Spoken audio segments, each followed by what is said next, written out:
Hello, everyone. My name is Dan with WrestleBuddy, originally the Speech in my podcast. Here back again for episode 2 of Journey of a Wrestler, joined by, again, the lovely Billie Starkz. Billie, thank you so much for joining us again. Thank you for having me again. No, we really appreciate it. So last time we spoke about mostly that training phase, those first steps. So now I want to start looking at kind of the growth, the progression, Billie Starkz becoming the Billie Starkz that we now know.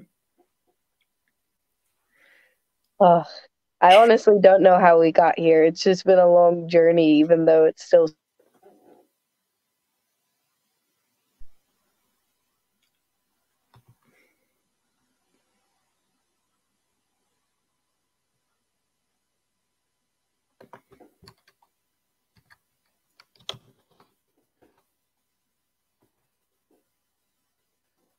Ooh, are we okay? I think we've had some technical difficulties.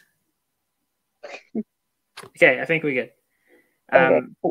But yeah, kind of getting to that point, and my main kind of focus with this bit is mostly about kind of those stages of making your way on the independent scene and everything that comes with that.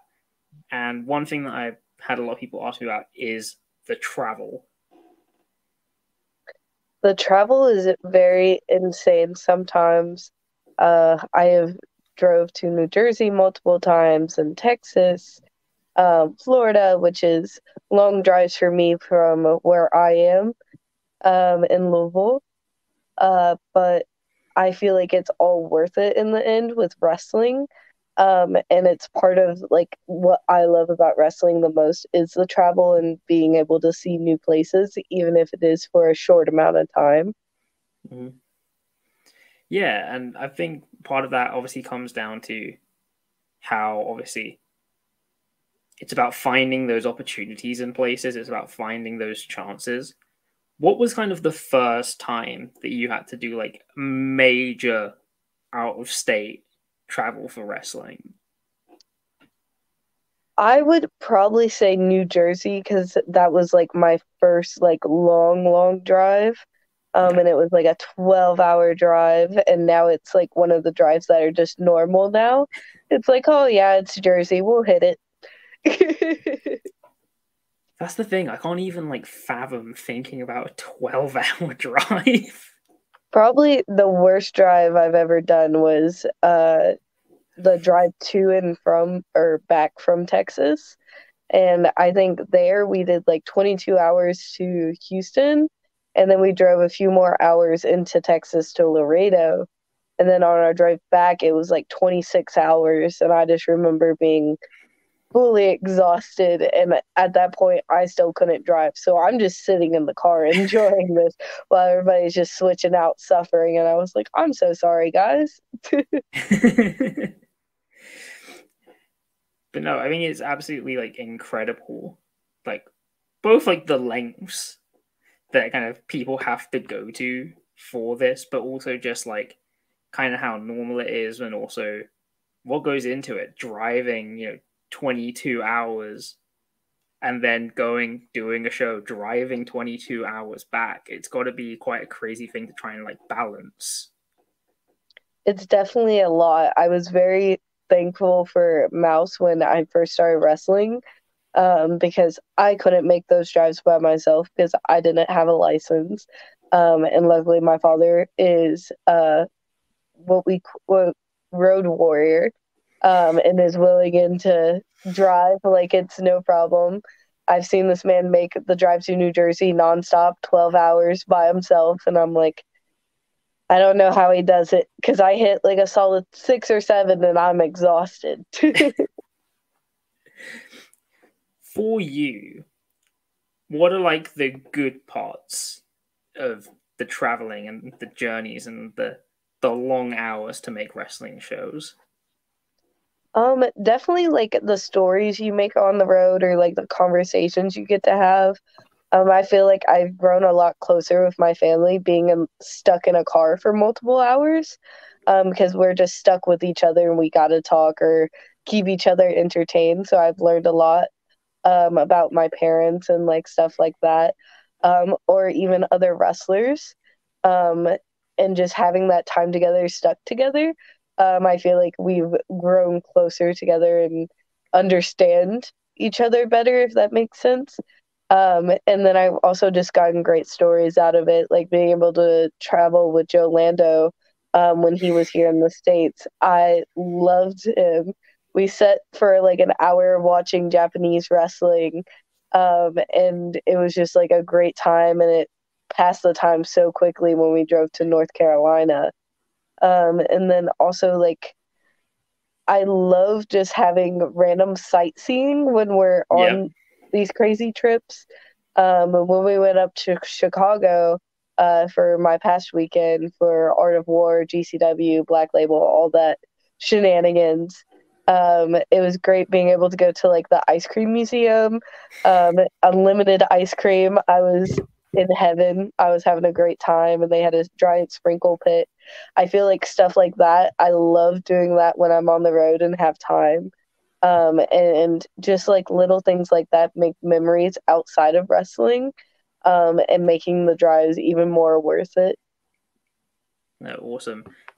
Lovely shout out for Joe Lando. We love Joe Lando over here. Very, very big fans of his. I just enjoyed spending time with him because he has like a crazy mindset about wrestling the same way I do. And we're like, hey, do you watch backyard wrestling? Yeah. You want to watch backyard wrestling and Japanese wrestling for the next couple of hours? And we sat in the car and just connected over that, even though like other people think it's dumb, but me and him on a personal level were like, this is fire. We're going to enjoy this. I mean, that's just like the best thing. If someone comes up to you and says, "Hey, let's watch backyard wrestling for the next couple hours." Obviously, with the good comes the bad. And you don't have to share any like super crazy stories or anything. But what is some of the bad things that come with all the travel that is involved? Definitely like being exhausted. A lot of times it's like, I'm stuck here. I can't really sleep. I don't know. I'm very comfortable with like sleeping anywhere. I've fallen asleep on airplane floors or like at venues. I make myself comfortable wherever I go because I'm like, oh, I need rest. I'm gonna rest. But a lot of times I do struggle like falling asleep in the car because I'm like, oh, I gotta stay awake. I gotta make sure this person's okay, or I just plainly can't get comfortable. And a lot of the time I've said this, like, um, I feel like the traveling takes a toll on my body sometimes more than the wrestling. Just sitting in the car, my body gets very like stiff and I can't stretch or like keep moving. Yeah. So a lot of the times I'm like, oh, my back is sore. Like I've sat on my butt for multiple hours. I'm ready to get up and move. Just there, like I need to stop and stretch. I need to give my body some space.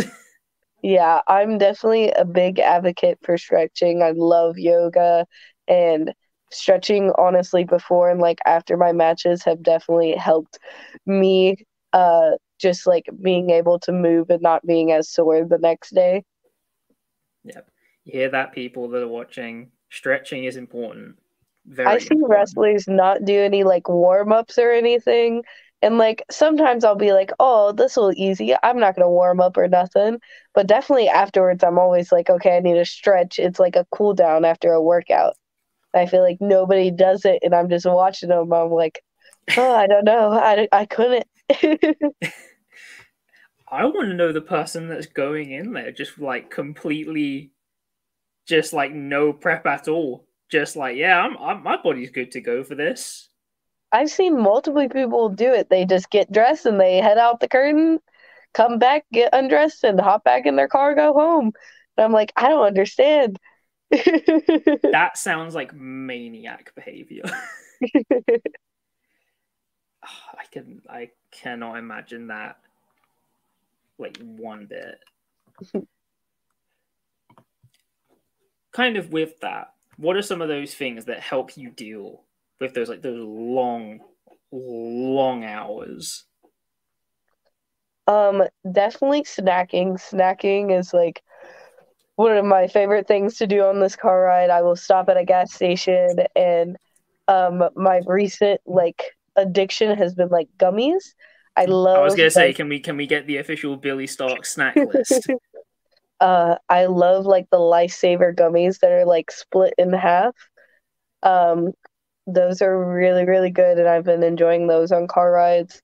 And then I found like these healthy lunchables that I really really enjoyed that are like ham cheese and like wheat crackers.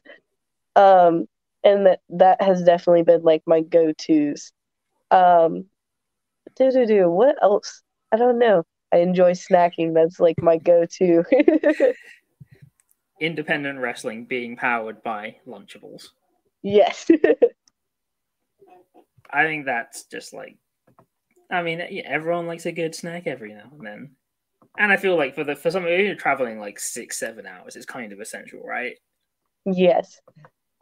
Definitely like before we leave the house, my mom is always like, grab a water, grab a drink, and grab a snack before you get on the road. That's like her go-to to make sure everybody's like taken care of even before we leave the house. So here we go. We actually have a viewer suggested question. Hi, Billie. What kind of training regime do you have, and how many meals do you aim to have each day? So I aim to have like 3 meals each day. And it's usually breakfast, lunch, dinner. I'm not always the best at making it because sometimes I get scatterbrained, and I skip breakfast, even though I know it's important. I I'm was one of gonna those say, are you one people. of those people that you get so busy and involved in stuff you forget to eat? Yeah, and I like because of how much I'm moving, most of the time I don't get like hungry.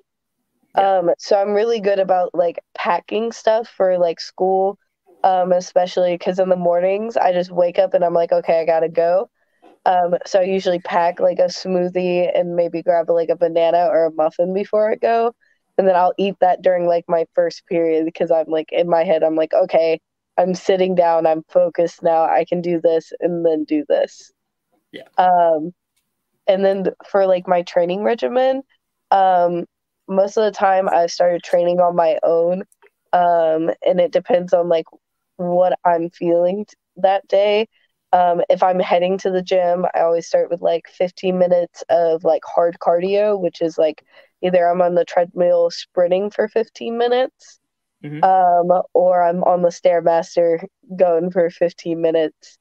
And then I'll select like upper body or lower body to work on that day. But if I'm at home, I usually go to my garage and I'll do blow up drills Yep. in the ring. So I'll do like side shuffles, high knees, run the ropes, just simple blow up drills I can do by myself to like keep my ring cardio up. Mm-hmm. Remember, cardio is very important in wrestling. Yes. You I can feel like have all that's the muscles you like, but cardio to me is way, way more important than muscle building. Even though I do like having some more strength because I know I can support myself and control things better. But I feel like cardio always keeps you like thinking. Thinking isn't as hard when you're in the ring, and then also like I'm not stressed out trying to lift things out, and I can't even breathe and like hold myself up. yeah. So going back over to this thing of like the progression and everything growing, getting bigger day by day, the hype is building. For you, what was like your first moment where you kind of had that like realization of like, oh, this is getting big now. Like things are changing with this. Probably right before like my first mania that I was part of, I was like, okay, I'm kind of becoming something, or like I'm moving up in ranks, is Yeah. like the best way I could describe it. And it was just, I could see like my following growing on social media. and then the quality of shows I was working had more and more attention, and I was moving up in those shows already. I wasn't like just a pre-show or just this. I was on the main card and becoming like one of the main stories of like these bigger promotions. It's still weird to think about because like when I was like growing my following and everything like that, it's still surreal for like me to think that like people want to watch me and my journey, even though Yeah. this is fun for me and this is all I care about. But I'm like, why do other people want to see this? It's still a little like awestrucking to me.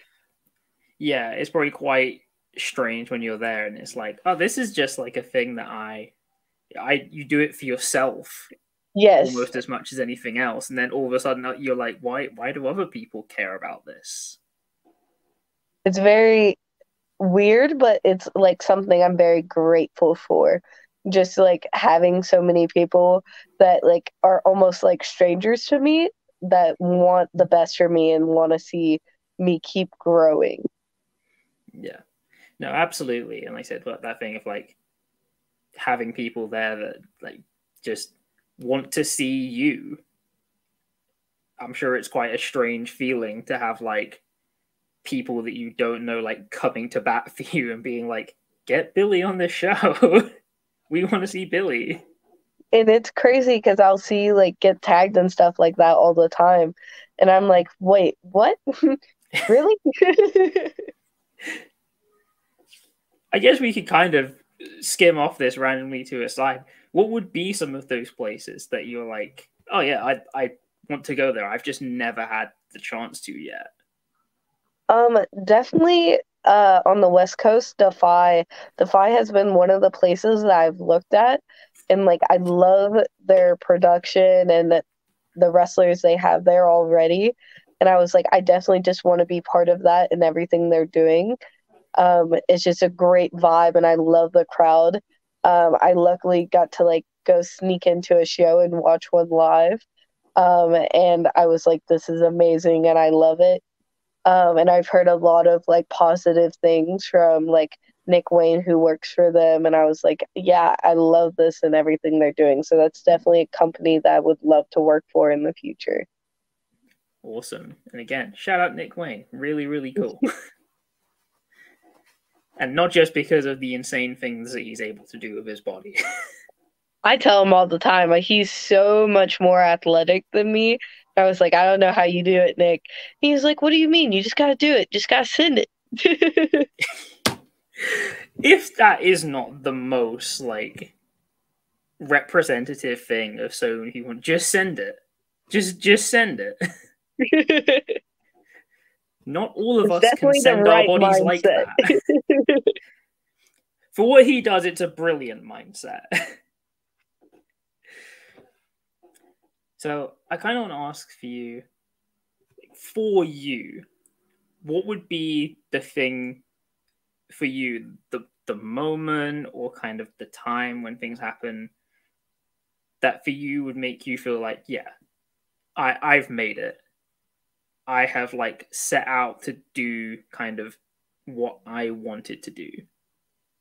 Definitely just being able to 100% live off wrestling, like being out of my parents' home and like living on my own and doing just wrestling will be, in my mind, where I've made it. And it wouldn't necessarily have to be with like a contract or a big company. If I'm just still on the indies and making enough merch money or enough money from bookings to just be on my own and like living comfortably, I would say that's my representation of making it. Really, really cool. Because yeah, obviously there is kind of the challenge that comes with that, which is independent wrestling. It is a it is an odd world, we'll say. And just, everything that comes kind of loaded with that, like you said, like the merch sales and taking the bookings and, being able to go off and out to every which way to do things. Yeah. And it's all dependent on the wrestler. Cool. Yeah, we can go to again. Ross coming back in again. Do you have a go-to wrestling company that you watch all the time?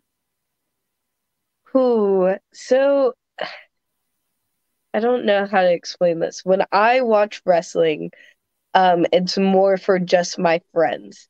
Yeah. And it's like I want to go watch wrestling and support my friends. So like a lot of the time I have been watching a lot of West Coast Pro. Um just because Nick has been on there, so has Titus and Charlie, and I love seeing them wrestle. Mm. So that would probably be one of my go-tos. But if I'm sitting down just to like watch and enjoy wrestling, I'm most likely turning on BXW, which is like a backyard promotion, because it's so entertaining for me because it's unpredictable. I think that's why I love backyard wrestling so much. It's like I don't know what's going to happen as a wrestler, so it makes it more entertaining for me. I mean, you know what? I think we're just gonna jump into some backyard wrestling chat because I love my backyard wrestling. What does it feel like for you being an independent wrestler seeing backyard wrestling? So I say that there's like good and bad of like backyard wrestling. Yeah. So like the bad is like how dangerous it is sometimes and Yes. how crazy they get. But then I say like the positive is they're very creative and they don't stick in this box. Because I feel like sometimes when you're learning wrestling, you learn the basics and then you get stuck in this box because you're like, yeah, this is how I'm supposed to do things and I'm not supposed to veer away from it. But wrestling's so creative, and I feel like in backyard wrestling, they're like, yeah, this will be cool, and just do it. They don't think of like any of the other, like, oh, what about this? This doesn't make sense because of this. They're just like, nah, let's do this. And I find that very fascinating as a wrestler because I'm like, okay, how can I steal from this but make it better? If I say, have you ever found opportunities where you can let backyard wrestling be an inspiration? Oh, yeah, multiple times. Like, there was like a driver I used to do, which where like I would do it like almost like a small package driver, but I would hold the person's hands and everybody was like, that looks insane. What is this? Blah blah blah. And I was like, oh, I stole it from backyard wrestling. But I made it like safe. But everybody thought it was like one of the coolest things I was doing. And I was like, yeah, I just stole this from backyard wrestling and was like, yeah, I'm gonna make this my own thing.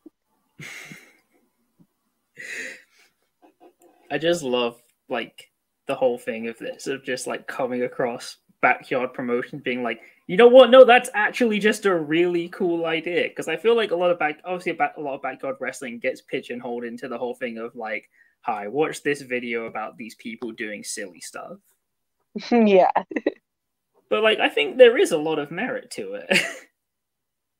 And like I've met a lot of wrestlers who used to be backyarders and then later got trained, and I feel like some of them are like the best in the world.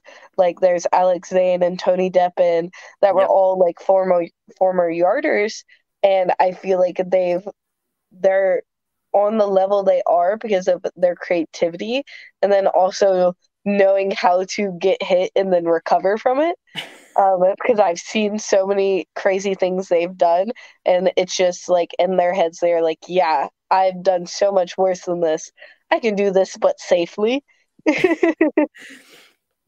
For anyone that doesn't know, one of the big favorites of myself is Daniel McCarvey, who spent many Yeah, years as a backyard wrestler, even over in the UK over here. I If you was can track down those videos, they are incredible.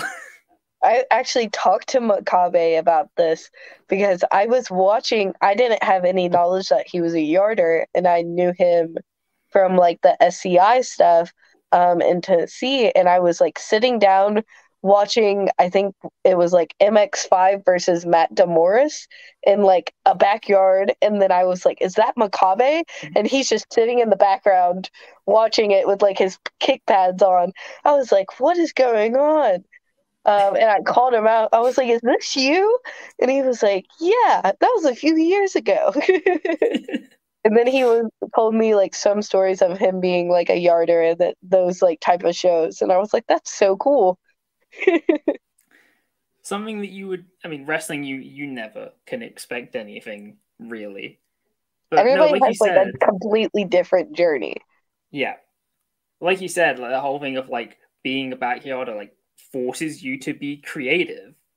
It forces you to find out ways to, work stuff out and just find ways to do stuff. And I think like having like I hate to say it, like a yarder mindset, I feel like you don't set any boundaries for yourself. And you also are thinking, what's going to get a reaction? What would I want to see as a wrestling fan? And you're not thinking in this like wrestler mindset. You haven't been trained to think just wrestling. Yeah, it's like that thing of like, if you don't give yourself like any rules to follow, then it's like you can just go wherever you want. You can just be like, yeah, cool. This sounds like a good idea. I reckon we can do it. We'll just work it out in the ring. Cool. Let's go and let's do it.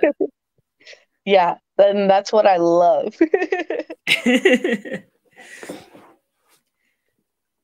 I'm going to say this one just as like kind of like our last kind of closing questions. We come up to the end of the time.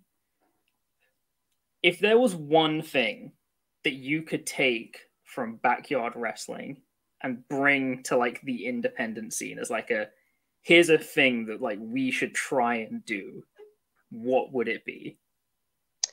Just like the creativity. I feel like I sound very repetitive, but I feel like wrestling lacks creativity sometimes, and people take like the easy way out. It's like the simple structure of like shine, cut off, heat, okay, finish. And I'm like, okay, that's kind of cool, but what if we do this instead? And just have like something different and to give people not what they expect. And I feel like backyard wrestling does that in a way. So what if we could take anything from that? I would take the creativity aspect and thinking outside the box. Absolutely. I love it. Like you said, wrestling can do with being more creative sometimes. Let's get some new ideas in here. Let's get some fresh ideas in here. Let's get some backyard ideas out here. I feel like not everybody's going to agree with that, but that's just how I feel. No one can hate you for how you feel. Well, I've had so much fun once again. Had a lovely insight into even more thinking about backyard wrestling. Wasn't expecting where I was expecting to end up, but we ended up there anyway. Thank you so much once again, Billie, for joining us for episode 2 of Journey of a Wrestler. And we will see you in the next one. Bye, everybody.